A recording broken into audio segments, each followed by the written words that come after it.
आपण जे काही त्यांचं अध्ययन करतो, त्यांनी शिकवलेल्या स्मरणात ठेवतो, त्या बाबी मला नंतरच्या काळात जेव्हा मी 9वीला राज्यस्तरीय विज्ञान प्रदर्शनामध्ये प्रदर्शन मांडलं तेव्हा मला ते उपयोगी पडल्या. तसेच ढवळे सर बद्दल एका वाक्यामध्ये सांगायचं झालं तर जेव्हा मी राज्यस्तरीय विज्ञान प्रदर्शनामध्ये अपयशी ठरलो तेव्हा त्यांनी मला डिस्करेज केलं नाही. मला खचून न जाता पुढच्या वेळेस जरी मी सेवानिवृत्त झालो तरी तू पुढच्या वेळेस सर्वोत्तम दे अशा प्रकारचं त्यांनी मला मार्गदर्शन केलं. त्यामुळे गिरते हैं हम जब उठाते हैं शिक्षक, जीवन की राह दिखाते हैं शिक्षक, अंधेरे में दीपक बनकर जीवन को रोशन कराते हैं शिक्षक, जीवन को रोशन कराते हैं शिक्षक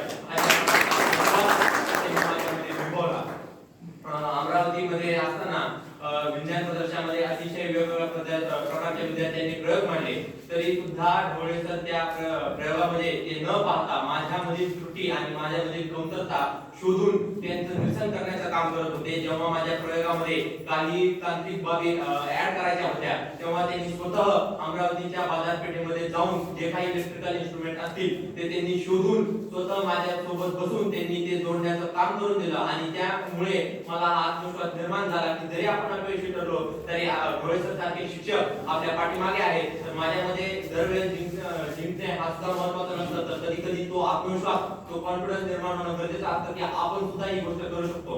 मी माझ्या आयुष्यात कधी विज्ञान प्रदर्शन केला नव्हता परंतु ढवळे सर यांच्या मार्गदर्शनाखाली मी 9वीला विज्ञान प्रदर्शनामध्ये जाऊ शकलो. आणि ढवळे सर याबद्दल मी अजून एक सांगेन की शिकवताना ढवळे सर विद्यार्थ्यांनी जी काही विद्यार्थ्यांची जी मानसिकता आहे ती ओळखून अतिशय अचूकतेने विज्ञानातील बाबी तसेच फिजिक्स मधील अवघड जे चॅप्टर होते त्यातील संकल्पना त्यांनी अतिशय मार्मिक पद्धतीने आम्हाला शिकवल्या आणि त्यामुळे मी ढवळे सरचा आभारी आहे. आणि ढवळे सर हे आमच्या कायम हृदयात राहतील आणि त्यांनी पुढेही आम्हाला शिकवावं अशी मी इथे विनंती करेन. आणि त्यानंतर जाता जाता एवढेच म्हणेन कि सूरज को हथेली से कभी ढक नहीं सकते, समंदर की लहरों को कभी रोक नहीं सकते. ये आसमां तेरी ऊंचाई पता है हमें, ये आसमां तेरी ऊंचाई पता है हमें, लेकिन मेरे शिक्षक की ऊंचाई कभी माप नहीं सकते, लेकिन मेरे शिक्षक की ऊंचाई कभी माप नहीं सकते. तो इनकलाब जिंदाबाद. जय हिंद, जय भारत.